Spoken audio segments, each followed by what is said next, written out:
পাষাণ হয়ে যায়। যে নিজের সুখে মনের মানুষটাকে মেরে যায়।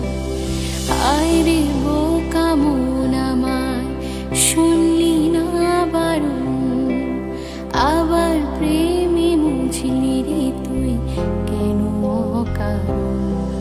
রোজ বুক ভেঙে তুই গেলি কেঁদে, সাত কি মেটে না, কেন খোঁজলি আবার সেই পাষাণ এক মনের ঠিকানা।